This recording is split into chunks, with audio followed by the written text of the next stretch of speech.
Cómo superar la pobreza espiritual del presente. 10 de octubre de 1916, cuarta conferencia de un ciclo de 8, pronunciadas en Zúrich. La comprensión social. Libertad de pensamiento. Conocimiento del espíritu. Las verdades que buscamos en la ciencia espiritual no deben ser conocimientos muertos, sino que deben comportar una comprensión tan vital, que puedan aplicarse en todas las circunstancias y puntos importantes de la vida. La ciencia espiritual tomada en un sentido abstracto, como suele ocurrir en la actualidad, parece ofrecer un tipo de conocimiento difuso e improductivo, y es natural que las personas que conocen muy poco de ella, se vean llevadas a preguntar, después de todo, ¿para qué sirve aprender que el hombre consiste de tales o cuales partes? O de si la humanidad se ha desarrollado, y se desarrollará aún más, a través de diferentes épocas culturales, etc. Aquellos que sienten que la vida moderna exige una actitud realista consideran que la ciencia espiritual es inaplicable, y que cuando se aplica, se hace de una manera poco provechosa, incluso por parte de sus más devotos seguidores.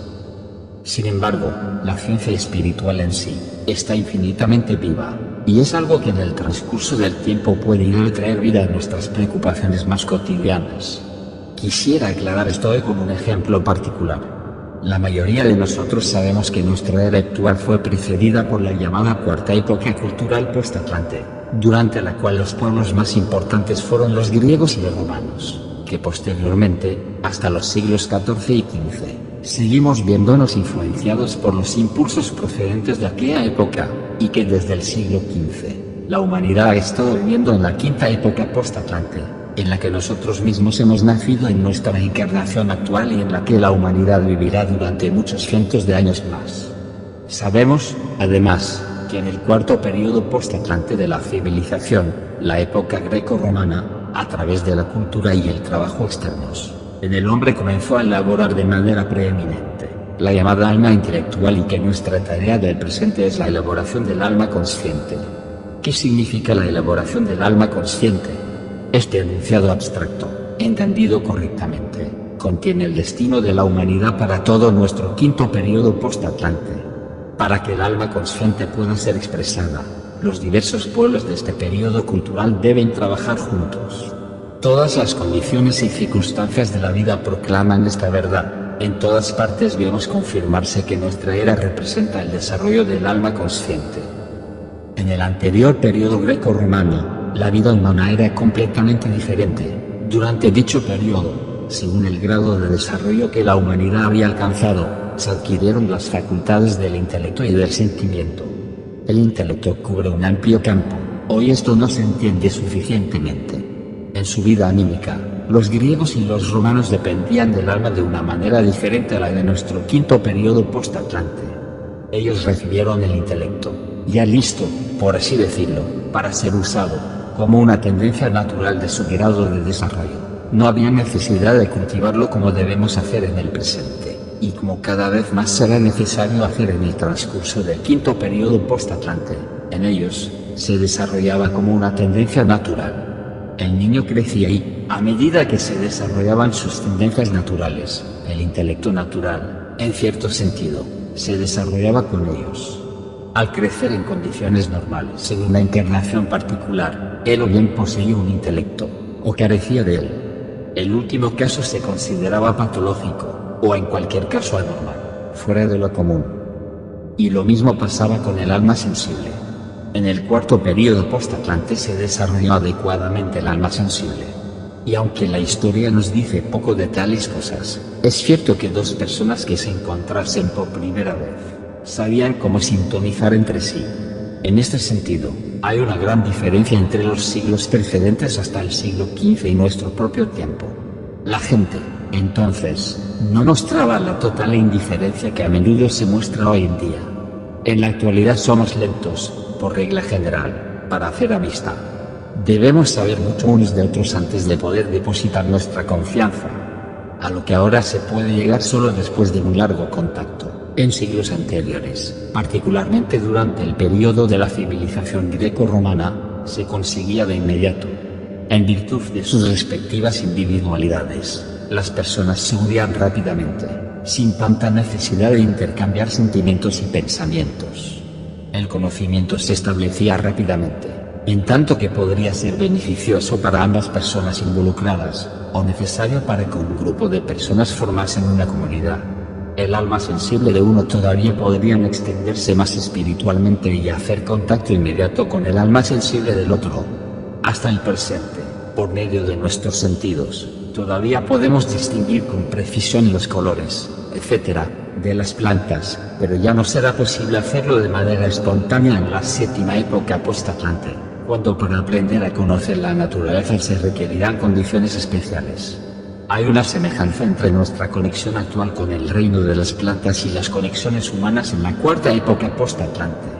Debemos recordar que este tipo de conexión del alma sensible estaba bien adaptada a aquella época, en cambio el mundo de hoy extiende una red muy diferente de sentimientos y sensaciones. En la cuarta época post-Atlante, las relaciones y los compromisos humanos dependían en mayor grado de los contactos personales.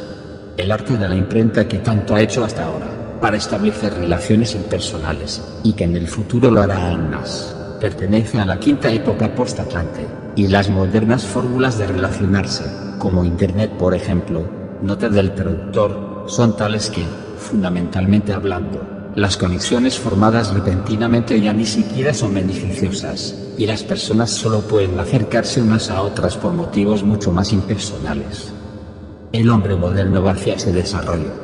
Ya no posee un alma sensible ya lista con sus reacciones espontáneas, ni un alma intelectual racional penetrante, sino que el alma consciente lo impulsa a desarrollar algo mucho más distante, más individual, más dependiente del egoísmo, de la soledad humana inherente a su propia organización corporal, que el alma intelectual o racional.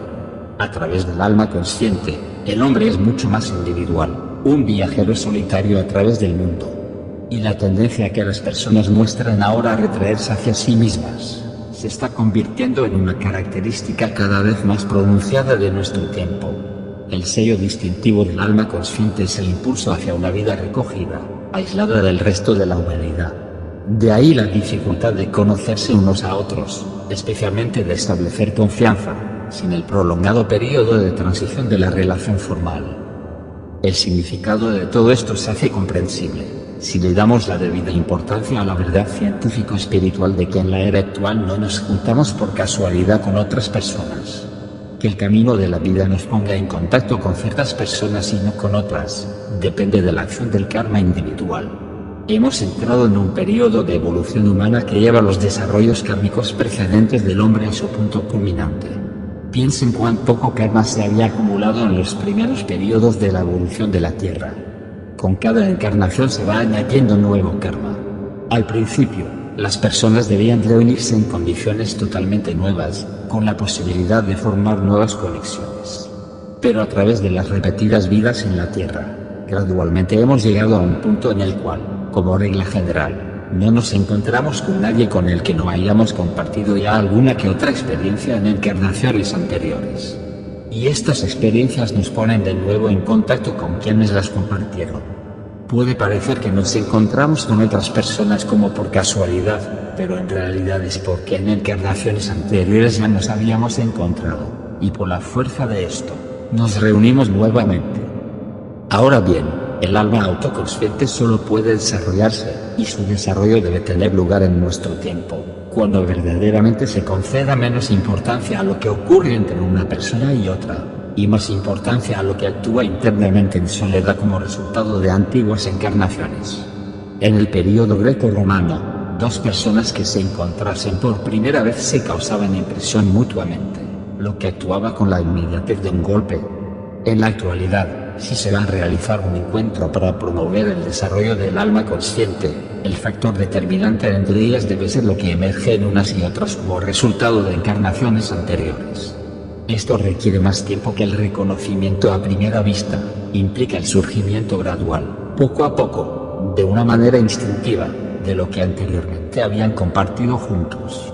Lo que demandan los tiempos es, que al irnos conociendo deben irse limando asperezas individuales. Porque es entonces cuando afloran los efectos secundarios de las encarnaciones anteriores, esas asperezas, esas reminiscencias instintivas, aún inconscientes. El alma consciente solo puede desarrollarse cuando nuestros contactos con otras personas se hacen desde dentro, mientras que el alma intelectual y racional se desarrollaba más a través del contacto inmediato. Lo que acabo de describir para la quinta época post-Atlante está solo en su etapa inicial, y a medida que avance la época, será cada vez más difícil de que llevemos una relación correcta con los demás, porque esto exige desarrollo interno, actividad interna. Ya ha dado comienzo, pero lo que ha comenzado debe continuar extendiéndose y haciéndose cada vez más intenso. Qué difícil es ya en el tiempo presente, que las personas unidas por el karma se entiendan entre sí, tal vez porque debido a otras conexiones kármicas no tienen la fuerza instintiva de evocar todas las relaciones que se derivan de las anteriores encarnaciones, movidos por ciertos efectos secundarios de vidas terrenales anteriores. Las personas se unen en amor, pero otras fuerzas actúan contra estos recuerdos crecientes, y los amigos se separan nuevamente. Y esta puesta a prueba de la durabilidad de su relación no es solo para aquellos que se encuentran en la vida como amigos, también será cada vez más difícil para los niños entender a sus padres, a los padres a sus hijos, a los hermanos y hermanas entre sí. La comprensión recíproca se volverá cada vez más difícil, debido a la creciente necesidad de liberar lo que está aprisionado kármicamente dentro de nosotros, y dejar que salga a la superficie. No obstante, esta perspectiva negativa, de cada vez mayor dificultad en la comprensión recíproca en la quinta época post-Atlante, nos exige que no dejemos llevar nuestras vidas a tientas, ni cerrar los ojos ante las condiciones evolutivas, porque esta es una condición absolutamente necesaria. Si la humanidad de la quinta época post-Atlante no tuviera dificultades para llegar a un entendimiento mutuo, el alma consciente no podría desarrollarse y la gente tendría que vivir su vida en común, dependiendo de sus tendencias naturales. Y la afirmación de la individualidad, que corresponde al alma consciente, tampoco podría desarrollarse. Esto debe tener lugar. Los hombres tendrán que someterse a esta prueba. Sin embargo, si prevaleciera este aspecto negativo de las condiciones evolutivas en el quinto período post-Atlante, la guerra y la lucha surgirían inevitablemente, y se abrirían camino incluso en nuestras preocupaciones más insignificantes. Necesito referirme solo a una cosa que nos aclarará a todos: cómo buscar el remedio para uno de nuestros males necesarios, la dificultad que encontramos para entendernos mutuamente. Justamente necesito decirlo, porque estamos viviendo en la era del alma consciente. A medida que avanza la quinta época post-Atlante, debe despertarse un interés más consciente por la comprensión social. En este término se resumen las necesidades que en el cuarto período post-Atlante no existían en la misma medida. Cualquiera que pueda estudiar con precisión la historia de la antigua Grecia y Roma, sabrá que para estos pueblos el individuo aún no poseía las habilidades que la humanidad europea y americana pueden utilizar. Esto se ve claramente si comparamos a los seres humanos con una especie animal. ¿Por qué? Animales de una misma especie viven, dentro de ciertos límites, en armonía. Porque a través de su alma grupal, el alma de su especie, tienen esta facultad innata, es inherente a la especie. Esto representa una etapa de desarrollo en la que el animal permanece anclado, pero que el hombre debe superar. Cada uno de los seres humanos debe desarrollarse como un individuo, y particularmente en nuestra era moderna del alma consciente, esta autocultura de lo individual es uno de los asuntos más importantes. La civilización greco-rumana todavía tenía tintes de elementos de alma grupal. Encontramos que sus pueblos formaban parte de un orden social, cuya estructura, aunque sin duda derivaba más de las fuerzas morales, era en sí misma una estructura fija que, en la quinta época post-Atlante, se romperá cada vez más. Este elemento de alma grupal en la cuarta época post-Atlante ya no tiene ningún significado para la quinta. Debe ser sustituido por una forma consciente de comprensión social, a partir de un profundo conocimiento del verdadero yo del individuo humano. Y es la ciencia espiritual la primera que desarrollará esta comprensión. Cuando cada vez más, la ciencia espiritual florezca partiendo de lo abstracto hacia lo concreto, a la plenitud de la vida, se despertará entre sus seguidores un conocimiento muy especial, un interés muy especial en la humanidad. Habrá personas con dones especiales para enseñar a otros sobre los diferentes temperamentos y tendencias caracteriológicas. Se sabrá cómo tal persona con un temperamento particular debe tomarse de una manera, mientras que otra persona con el mismo temperamento pero con una tendencia diferente de carácter requiere diferente tratamiento. Estos hombres especialmente dotados dirán a aquellos que están listos para aprender: miren cuidadosamente, existe este tipo de persona y ese otro tipo, y a cada uno deben tratarlo de manera diferente. Se cultivarán la psicología práctica, el conocimiento práctico del alma, pero también el conocimiento práctico de la vida, y a partir de ahí crecerá la verdadera comprensión social en pro del desarrollo humano. ¿Qué hemos tenido hasta ahora que pueda ser considerado comprensión social? Han aparecido todo tipo de ideales abstractos, preocupados por el bienestar y la felicidad humana, siguiendo alguna forma de socialismo. Y justo cuando ciertas ideas sociológicas están realmente a punto de ser puestas en práctica, nos damos cuenta de su impracticabilidad. Lo que es importante en primer lugar, no es encontrar sectas ni sociedades con programas fijos, sino difundir el conocimiento de los hombres, desde la niñez, especialmente el conocimiento de la naturaleza humana, que nos permita comprender al ser humano en desarrollo y en crecimiento y para entender cómo se desarrolla cada niño según su particular individualidad. De esta manera, para adaptarnos a la vida, aprenderemos que cuando mediante el karma nos enfrentemos con la necesidad de establecer una relación personal, una relación más cercana, hagamos que sea una relación real y duradera, del tipo que pueda probarse en la vida como verdaderamente fructífera. Lo que cuenta es el conocimiento práctico del hombre, que ese interés práctico tenga efectividad para la humanidad. Hasta la actualidad, la humanidad tan solo ha recorrido un corto tramo por este camino y con poco éxito. Porque, hoy en día, como juzgamos a una persona con la que nos encontramos, tal vez concuerde con nosotros, o tal vez no. Miren a su alrededor y encontrarán que este es, en la mayoría de los casos, el único criterio, o si se pronuncia más de una opinión. Nos ceñimos a un punto de vista: este hombre me atrae, aquel otro no.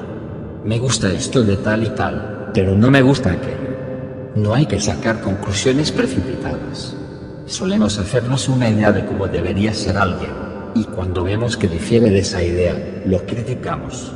No se logrará ningún progreso hacia una verdadera comprensión práctica del hombre hasta que no eliminemos estos prejuicios y fantasías por esta o aquella persona, y decidamos tomar a las personas tal como son.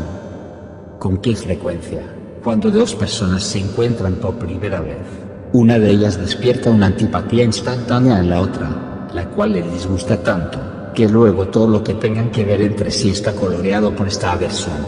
Como consecuencia, la conexión kármica entre ellos puede borrarse por completo, o desplazarse a una vía muerta, teniendo que dejarla de lado hasta que ambos se encuentren nuevamente, en su próxima encarnación. La simpatía y la antipatía son los mayores enemigos de los verdaderos intereses sociales, aunque se le presta poca atención a este hecho. Pero para cualquiera que sea profundamente consciente de la importancia de la verdadera comprensión social para el desarrollo futuro de la humanidad, es preocupante observar el efecto que los maestros de una escuela a menudo tienen sobre sus alumnos, cuando por prejuicio muestran preferencia por un alumno en lugar de otro, cuando lo importante es tomar de cada uno de ellos lo que puedan dar y sacar el máximo provecho de eso. Pero eso entra dentro de las regulaciones. Nuestras instituciones y leyes sociales a menudo eliminan tan implacablemente la individualidad del propio docente, que cualquier esfuerzo real para defender la individualidad como tal es imposible. La comprensión de la ciencia espiritual debería dar lugar a que el conocimiento práctico del alma humana y del hombre se vuelvan asuntos de interés general. Para la comprensión social es en cierta medida necesario, si se quiere resolver la dificultad de entenderse mutuamente. Esto es lo que debe venir en la quinta época post-Atlante del alma consciente, para que pueda desarrollarse plenamente. El hombre debe pasar por pruebas y ensayos, pruebas y trabas que las fuerzas opositoras ponen en nuestro camino. Por consiguiente, los sentimientos de simpatía y antipatía se generalizarán, y solo combatiendo conscientemente estos sentimientos superficiales, podremos hacer nacer el alma consciente. En oposición a la comprensión social entre los hombres, irán surgiendo cada vez más poderosamente ciertos sentimientos y emociones nacionalistas, que justo asumieron su forma actual en el siglo XIX, pero que están ampliando cada vez más su influencia. Y puesto que el bien solo se encuentra superando estos antagonismos nacionales, estas simpatías y antipatías nacionales, a medida que surgen, son tan fuertes que representan pruebas terribles para la humanidad. Si no consiguiéramos superarlas, la humanidad perdería la posibilidad de desarrollar el alma consciente, porque el nacionalismo actúa en la dirección opuesta, y se interpone en el camino de la independencia del hombre al tratar de hacer de él un mero reflejo de este o aquel grupo nacional. Esto es lo primero que hay que tener en cuenta si queremos que el propósito se convierta en una realidad en nuestras almas, que la quinta época post-Atlante sirva particularmente para el desarrollo del alma consciente. Y más allá de este desarrollo, a medida que vaya aumentando el individualismo, si la religión no se adapta a las necesidades de la quinta época post-Atlante, sino que sigue siendo apta para el cuarto periodo post-Atlante, sobrevendrá un cierto agotamiento de la vida religiosa. La vida religiosa había de surgir en la cuarta época post-Atlante porque en aquel tiempo la humanidad vivía más como grupos. Era necesario que la autoridad impusiera dogmas y principios religiosos, pensamientos religiosos, sobre grupos de personas, como algo en común que los uniese. Pero debido a que en la quinta época post-Atlante, se fue volviendo cada vez más fuerte la necesidad de desarrollar la individualidad, a través del alma consciente, lo que enseñaban las religiones grupales ya no puede encontrar su camino hacia los corazones ni las almas humanas individuales, y simplemente dejará de ser entendida. En la cuarta época post-Atlante, todavía era posible, partiendo del grupo, predicar a las personas sobre Cristo. Pero en el quinto periodo, Cristo ya está realmente entrando en el alma individual. Ya sea subconsciente o inconscientemente, todos llevamos a Cristo dentro de nosotros. Pero solo a través nuestro debemos encontrar la manera de entenderlo nuevamente. Esto no vendrá por la imposición de dogmas fijos, solo haciendo todo lo posible por difundirlo, hará que Cristo sea universalmente comprensible, promoviendo la difusión del conocimiento religioso universal en general, y buscando todo lo que pueda colaborar a este fin. Por lo tanto, en la quinta época post-Atlante, se necesita más y más tolerancia, particularmente tratándose del pensamiento en relación con la experiencia religiosa. Y mientras que en la cuarta época post-Atlante, aquellos que trabajaban para difundir las verdades religiosas lo hicieron imponiendo ciertos dogmas y principios fijos, en el quinto periodo todo esto debe cambiar por completo. Se trata de algo completamente diferente. Dado que los hombres se han vuelto cada vez más individuales, hay que tratar que todos describan sus experiencias internas completamente liberadas de la imposición de dogmas, de tal manera que puedan desarrollar su propia vida libre de pensamientos religiosos como individuos. Es un hecho que la religión dogmática, los dogmas fijos de las confesiones religiosas, matarán la vida religiosa de la quinta época post-Atlante. Por lo tanto, el nuevo comienzo debe consistir en dejar en claro que en los primeros siglos de la era cristiana aquello puede haber sido apto para el desarrollo del hombre en aquel tiempo, pero que para los siglos siguientes se necesita algo diferente. Además existen diferentes religiones. Debemos tratar de hacer inteligible la naturaleza esencial de las diferentes religiones, dejando claros los diferentes aspectos del concepto de Cristo. De esta manera, le brindamos a cada alma lo que requiere para su particular profundización. Pero nosotros mismos no intervenimos en remodelar sus almas. Dejamos que el alma, especialmente en la esfera de la religión, cree su propia libertad del pensar y logre desplegar esta libertad. Al igual que la comprensión social es necesaria para el quinto período post-Atlante según he descrito, la libertad de pensamiento por motivos religiosos es una condición fundamental para el desarrollo del alma consciente. Entendimiento social en el ámbito de las relaciones humanas. Libertad de pensamiento en el ámbito de la religión, de la vida religiosa. El esfuerzo que hagamos por comprender cada vez más el aspecto religioso de la vida, de penetrarlo y al hacerlo, lleguemos a acuerdos con nuestros semejantes, aunque cada uno de ellos desarrolle su propia vida religiosa, debe tenerse claramente presente, porque es una necesidad básica del quinto periodo post-Atlante y algo que la humanidad debe adquirir conscientemente por su propio esfuerzo. En esta misma época del alma consciente, los poderes arimánicos están atacando feroz y renovadamente la libertad de pensamiento, la piedra angular en la corriente de la concepción científico-espiritual de la vida, y sabemos la oposición que muestran las confesiones religiosas en general, y la serie de calumnias que dirigen desde todos los lados a la ciencia espiritual, debido a su aceptación total y brillante del nacimiento del alma consciente, y su negativa a participar en la propagación del tipo de vida religiosa que todavía se asienta sobre el alma intelectual o racional, como en el cuarto período post-Atlante. Las diversas formas asumidas por el cristianismo fueron establecidas en el cuarto período post-Atlante de acuerdo con los requisitos de la civilización greco-romana. Como formas de la Iglesia, ya son inadecuadas y serán cada vez más inadecuadas para el crecimiento del pensamiento libre que debe tener lugar. Y en la época en que, impulsado por la vida moderna, se siente por primera vez la necesidad de pensar libremente, entra en acción también el poder opuesto con el llamado jesuitismo de las diferentes religiones, aunque dentro de este término se incluye mucho que debería describirse en detalle. En realidad, fue creado para que pudiera ofrecer la mayor resistencia posible a la libertad de pensamiento, una necesidad tan vital para el quinto período post-Atlante.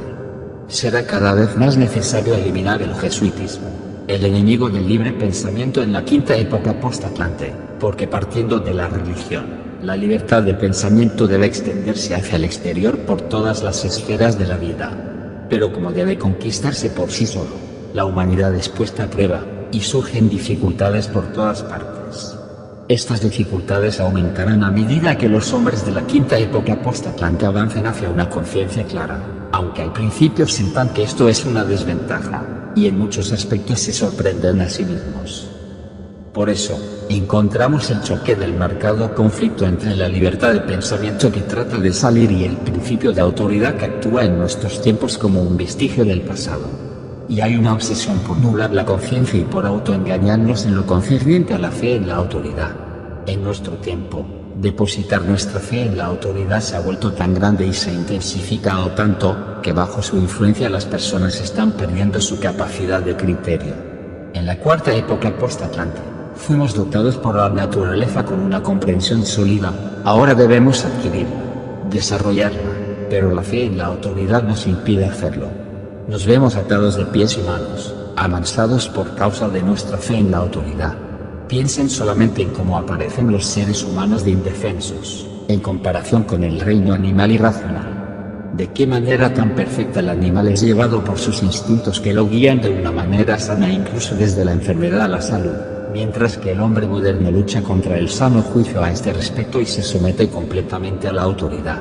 Tiene muy pocos deseos de adquirir discernimiento para unas condiciones de vida saludables, aunque es cierto que diversas sociedades e instituciones realizan esfuerzos loables en esta dirección. Pero estos esfuerzos deben intensificarse más. Sobre todo, debemos darnos cuenta de que tenemos que lidiar cada vez más con nuestra propia confianza en la autoridad, y que se van construyendo complejas teorías que a su vez se convertirán en la base de las convicciones que solo sirven para defender la creencia en la autoridad. En la medicina, en las leyes o en cualquier otra esfera, las personas se declaran desde el principio incompetentes para juzgar y aceptan lo que la ciencia les dice. Las complicaciones de la vida moderna hacen esto incomprensible. Pero bajo la presión de la autoridad nos volveremos más y más indefensos. Y para construir sistemáticamente esta fuerza de autoridad, este hábito de autoridad, en realidad se sirven del principio del jesuitismo. Y dicho jesuitismo en la religión católica, es solo un ejemplo especial de otras actuaciones más desapercibidas en otras direcciones.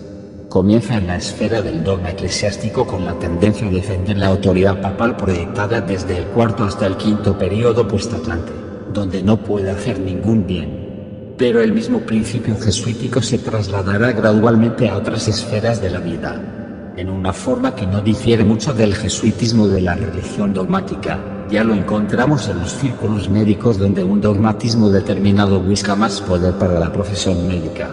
Esto es típico de la aspiración jesuítica en todas partes, y crecerá más y más fuerte. Las personas se encontrarán cada vez más atadas por las imposiciones de la autoridad.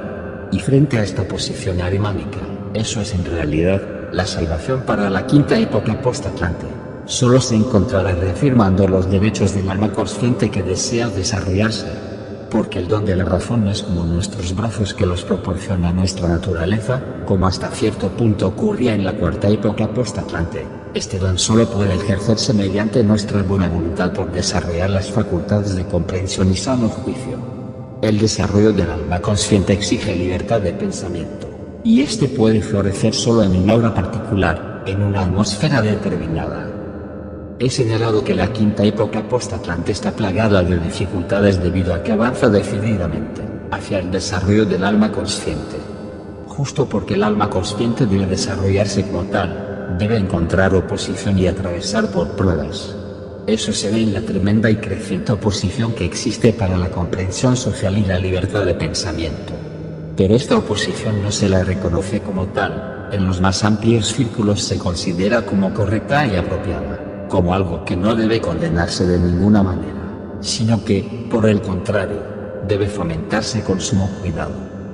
Sin embargo, hay una gran cantidad de personas cuya sinceridad y clara visión los hace ser plenamente conscientes de los peligros a los que está expuesto el hombre moderno y que tienen una aguda visión de lo que se va evidenciando para esas conexiones kármicas que han entrado en el periodo de crisis descrito arriba.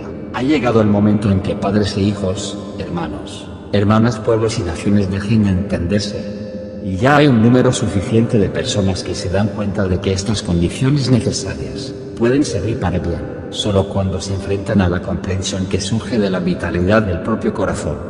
El impulso para este nuevo trabajo del mundo debe extraerse conscientemente del corazón. Lo que viene de forma espontánea produce el distanciamiento entre individuos.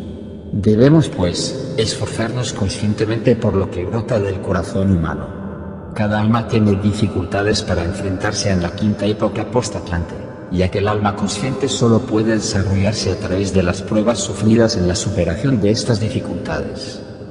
Hoy en día se escucha decir con frecuencia, no sé qué hacer conmigo mismo, no sé cómo organizar mi vida. Esto se debe a la incapacidad de ver con claridad cuáles son las necesidades actuales y cuál es la posición del hombre respecto a ellas. Muchas personas se ven reducidas por las condiciones derivadas de enfermedades físicas, tensión física y desequilibrio emocional. Y debe cultivarse cada vez más intensamente una verdadera comprensión de esto, porque lo que nos amenaza, a la vez que es una necesidad para la quinta época post-Atlante, es el peligro de la miseria del alma, la miseria anímica concreta descrita en la conferencia de hoy. Mucha gente ve lo que esto significa y siente que es necesario que lleguemos a la comprensión social por un lado y la libertad de pensamiento por el otro. Pero hoy muy pocos están dispuestos a poner los remedios adecuados para este fin. Lo que sería necesario para lograr la comprensión social es muy a menudo servido por una mezcla de frases altisonantes. Hoy en día se habla mucho sobre la necesidad del tratamiento individual del niño en crecimiento. ¿Qué cúmulo de teorías se lanzan en cada rama de la pedagogía? Y que pocas aciertan. Lo que se necesita, por el contrario, es dejar circular inteligentemente tantas descripciones positivas como sea posible sobre cómo se desarrolla realmente el ser humano. Se necesita una historia natural positiva del desarrollo individual. Siempre que sea posible, deberíamos describir cómo los seres humanos A, B y C se han desarrollado e incursionan con amor en el desarrollo humano que tiene lugar ante nuestros ojos. Esto es lo que necesitamos. Sobre todo, es necesario el estudio de la vida, la voluntad de adquirir conocimiento de la vida misma, en lugar de hacer programas. El programa teórico es el enemigo de la quinta época cultural post-Atlante. Ahora bien, cuando se forma una sociedad, debería hacerse de acuerdo con los objetivos de la quinta época post-Atlante.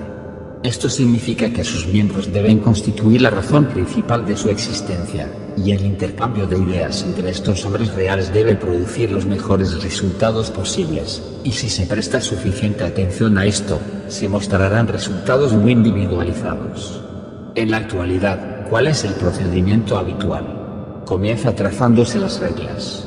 Esto puede ser bastante bueno, y puede ser necesario, porque las condiciones externas exigen reglas y regulaciones. Pero en nuestro propio campo debemos tener muy claro que hablar de programas y regulaciones es simplemente una concesión al mundo exterior, que lo que debe interesarnos es la vida en común como individuos, lo que surge de los seres humanos reales, esa comprensión recíproca es lo que cuenta. Esto será posible, aún en la quinta época post-Atlante que tiene siglos por delante, si entre los que entienden esas cosas pudiera desarrollarse la comprensión para el desarrollo individual vital en el mundo en general, que actualmente todo lo distribuye en párrafos y disposiciones reguladoras. De ahí provienen las doctrinas altisonantes que desde el púlpito y la tribuna proclaman el arte de vivir. Vemos surgir teorías a manos llenas, rebosantes de abstracciones y demostraciones de cada idea e ideal imaginables.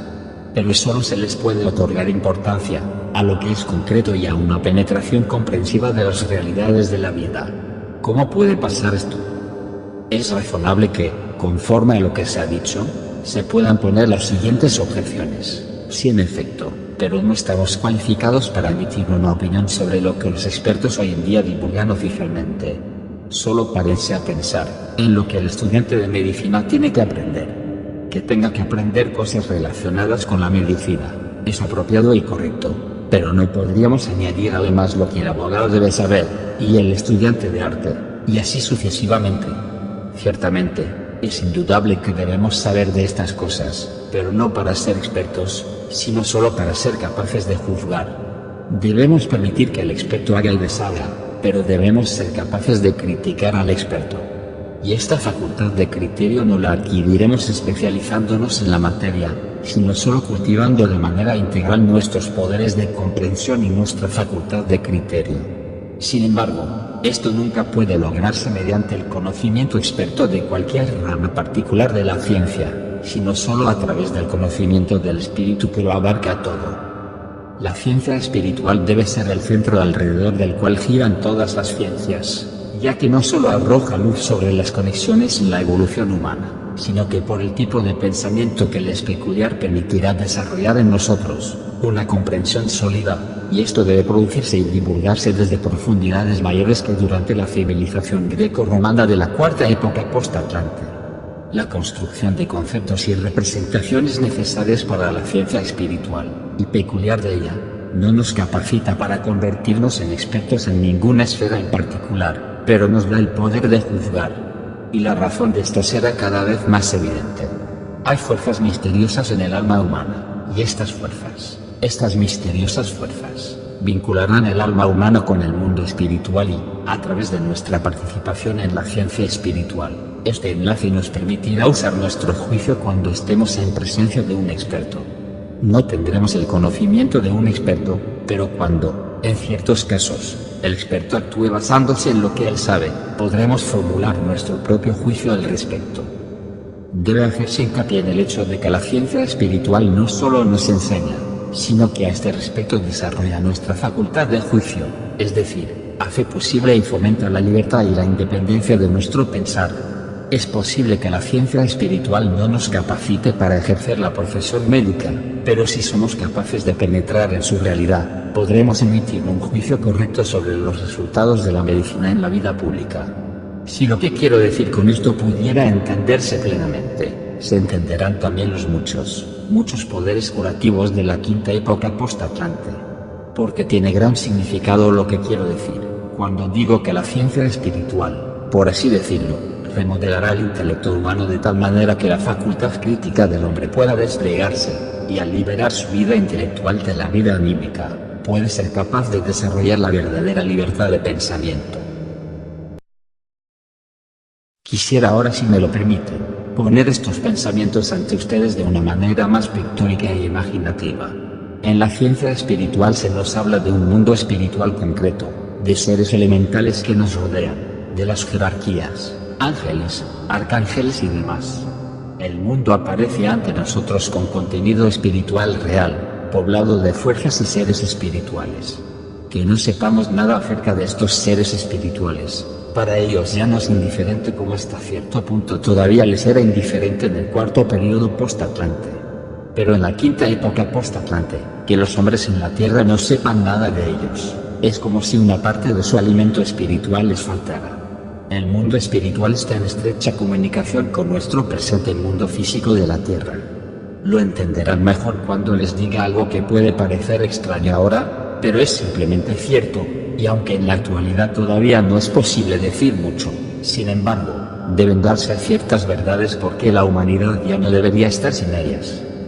Desde el punto de vista de la humanidad en la tierra, estamos perfectamente justificados si decimos que con el misterio de Gólgota, Cristo entró en la vida terrenal, y desde entonces Él ha permanecido en la vida terrenal, y desde este punto de vista podemos sentirnos afortunados para la vida en la tierra que Cristo haya entrado en ella. Pero ahora consideremos esto desde el punto de vista de los ángeles, que no es una invención mía, sino que se deriva de una realidad de la investigación oculta. Permítanme pasar al punto de vista de los ángeles. Su experiencia en la esfera espiritual era muy diferente, era lo contrario de la nuestra. Cristo abandonó la esfera de los ángeles para venir a la humanidad. Él abandonó su mundo. Hablando para sí mismos, podrían decir, Cristo abandonó nuestro mundo para atravesar el misterio de Gólgota.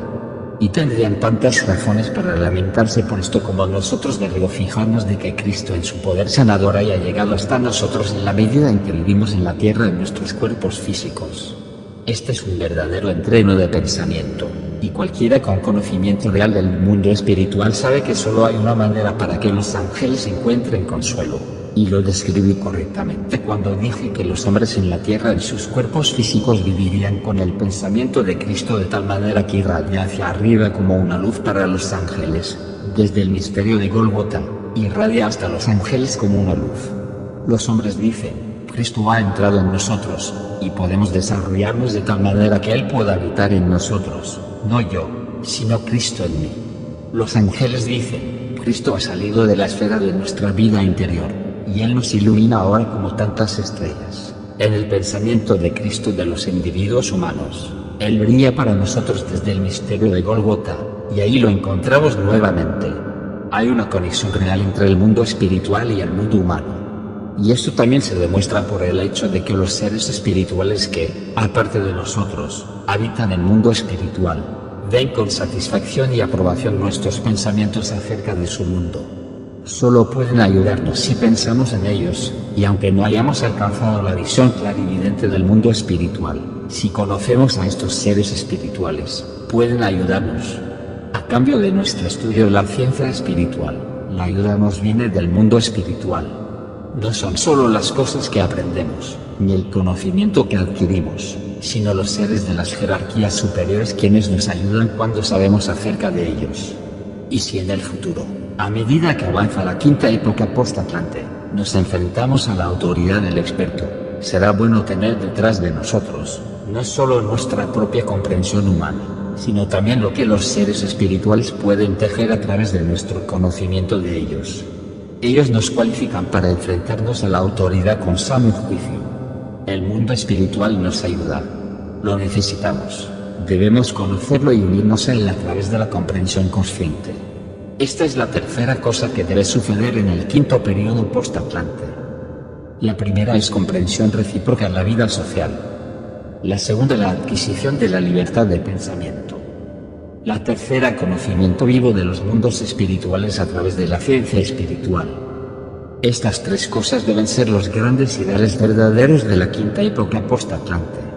Debemos tener un entendimiento recíproco en la esfera social, libertad de pensamiento en la religión y en las otras ramas de la vida comunitaria, y en la esfera del conocimiento debemos tener conocimiento de los mundos espirituales. Entendimiento social, libertad de pensamiento, conocimiento de los mundos espirituales.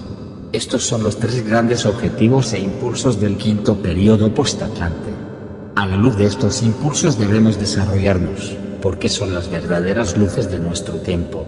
Muchas personas creen firmemente que es necesario algún cambio, particularmente en la esfera social donde se debe adoptar una forma de vida muy diferente, y que debemos tener conceptos diferentes.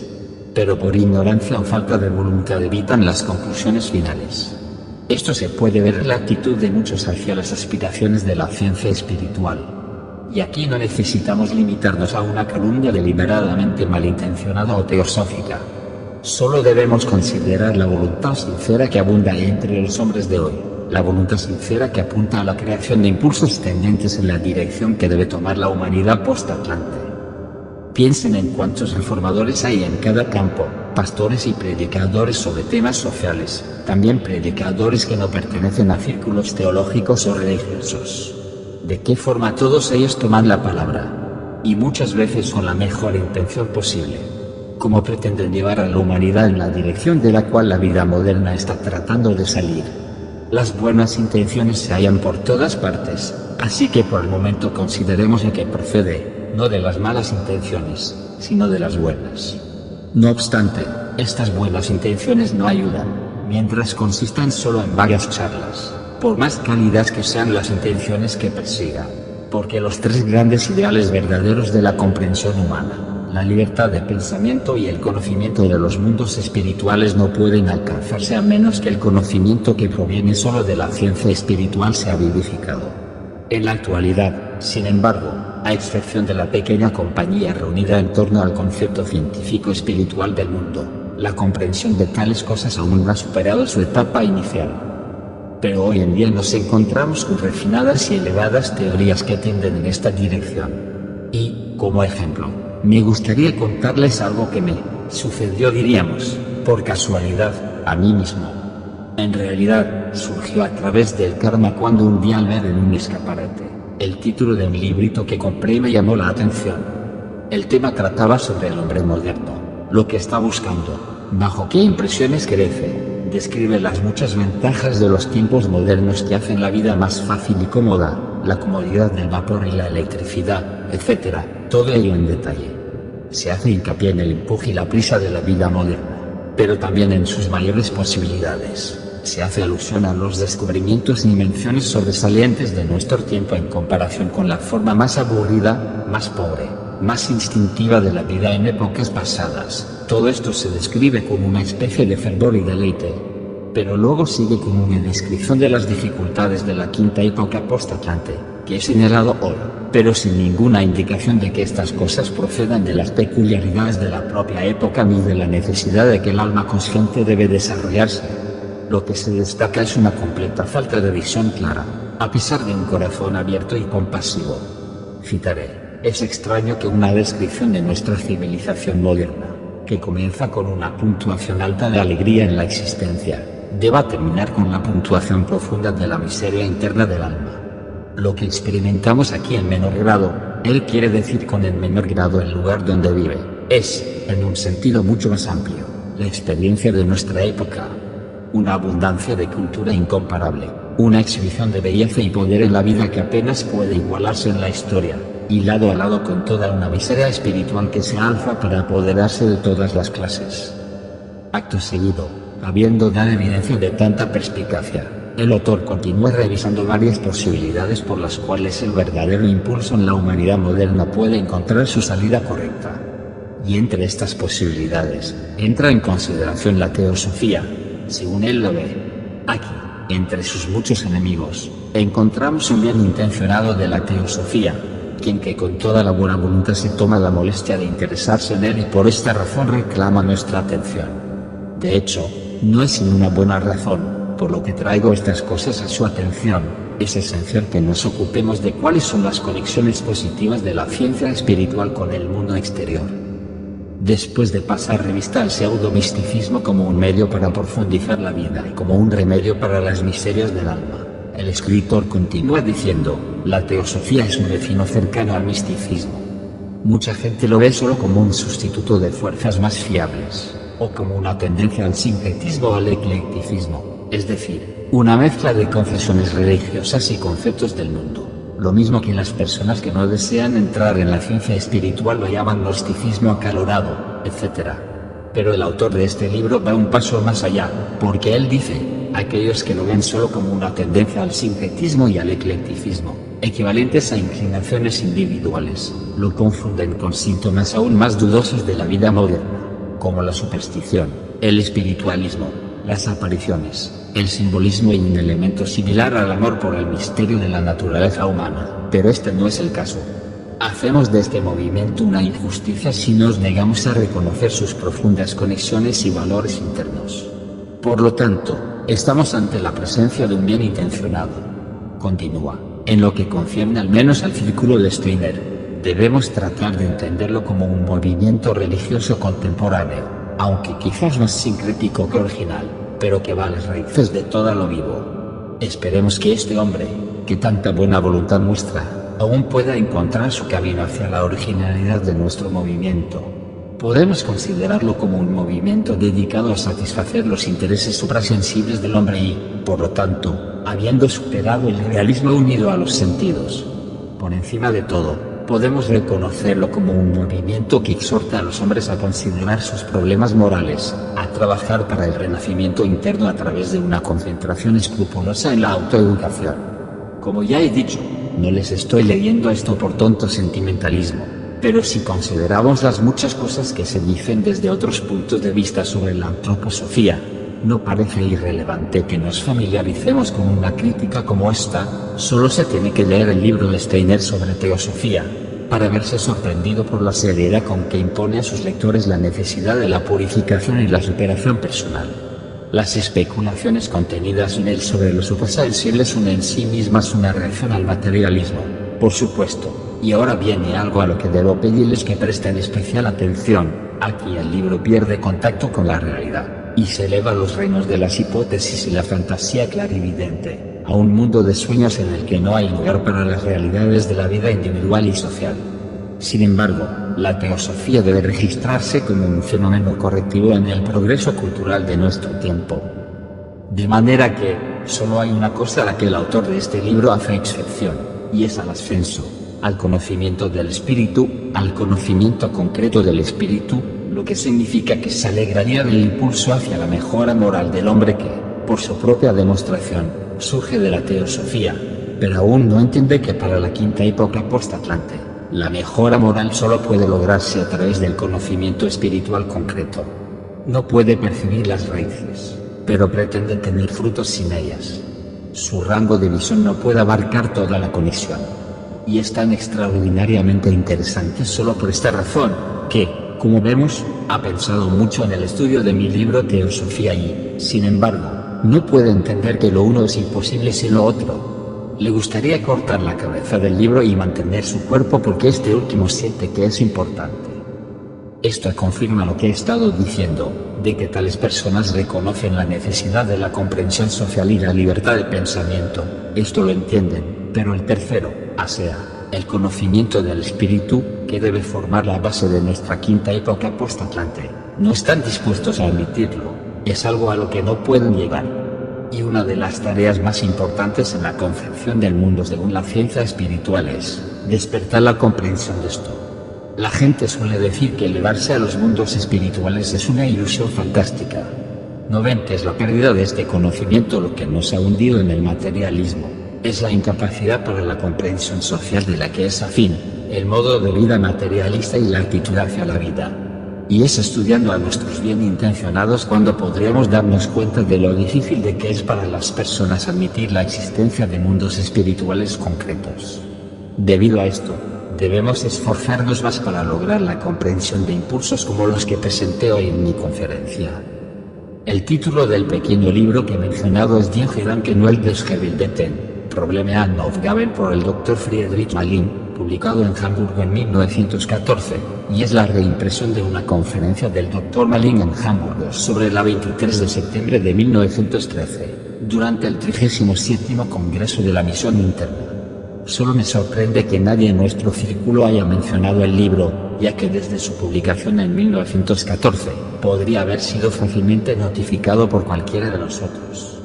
Y aunque es importante que nos ocupemos de los diversos hilos que se cruzan y vuelven a cruzar entre diferentes esferas de pensamiento en este momento actual, y de los diversos matices de abuso y burla por los que nuestro movimiento es atacado, también debemos interesarnos cuando por una vez, como en este caso, nos encontramos con un esfuerzo honesto de entender, y del que podemos aprender algo sobre las dificultades con las que se encuentra ese esfuerzo. El propósito de esta conferencia ha sido señalar cuáles deberían ser los tres grandes ideales concretos de nuestra quinta época post-Atlante: comprensión recíproca en la vida social, libertad de pensamiento, conocimiento del espíritu. En el futuro las ciencias habrán de dirigirse hacia estos tres grandes ideales. Les corresponderá en la mayor medida posible refinar y purificar la vida, inspirar la moralidad con nuevos impulsos, dirigir, penetrar y promover la vida de la humanidad moderna. Pero las dos primeras demandas, la comprensión social y la libertad de pensamiento, no pueden satisfacerse a menos que se les añada la tercera, el conocimiento del espíritu, porque debe desarrollarse el alma consciente. Y la etapa más elevada del alma consciente es el yo espiritual, cuya predisposición natural aparecerá en la sexta época post-Atlante. pero no puede desarrollarse sin la etapa preparatoria de la autodependencia interna, pudiendo ser alcanzada por el hombre solamente a través del despliegue del alma consciente. Y como parte de nuestro esfuerzo en la ciencia espiritual, debemos acordarnos que lo que nos pueden parecer verdades abstractas contienen un poder mágico que solo debe ser liberado para que la fluya luz clara sobre toda la vida. Y donde quiera que nos encontremos, como científicos o trabajadores prácticos en cualquier esfera, por pequeña que sea nuestra parte, si sabemos cómo aplicar a la vida, sea del ámbito que sea, las verdades abstractas que tomamos durante nuestras reuniones, seremos compañeros de trabajo en las tareas más grandes de nuestro tiempo. Y entonces nuestras almas se llenarán de una alegría que no es un estado superficial, sino que participa en la seriedad vivificante que aumenta nuestra fuerza, y en lugar de permitir que la vida degenere en una mera excusa para disfrutar, nos convierte en verdaderos trabajadores en la vida. En este sentido, los tres grandes ideales sociales concretos y los ideales cognitivos citados, permitirán al alma consciente en el quinto período postatlante comprender el misterio de Gólgota y recibir a Cristo de una manera nueva, para forjar un vínculo real con los mundos espirituales, aprendiendo a saber cómo estos mundos también son compatibles con el impulso central de la evolución de la Tierra, con el impulso de Cristo. El impulso de Cristo se convertirá en nuestro vínculo real con los mundos espirituales bajo la influencia de los pensamientos que fluyen desde ellos hacia aquí, y que de nuevo les devolvemos en nuestro pensar sobre Cristo, porque en la existencia de la Tierra desde el misterio de Gólgota, los pensamientos de las almas humanas resplandecen hacia arriba como estrellas brillantes, como he descrito, incluso para el mundo de los ángeles que perdieron a Cristo de su esfera para que pudieran encontrarlo nuevamente resplandeciendo para ellos desde la esfera del pensar humano. El conocimiento del espíritu no puede ser descrito como fantástico. El conocimiento del espíritu es el primero, de todos los esfuerzos, que trata de encontrar una manera de influir en las condiciones reales bajo las cuales surge la miseria del alma, necesariamente vinculada a la quinta época postatlante. De estas cosas es de lo que deseaba hablarles hoy. Esperemos que podamos encontrarnos nuevamente aquí en una fecha no muy lejana, y que hasta entonces podamos estar unidos en el pensamiento y continuar trabajando en el espíritu de nuestro movimiento.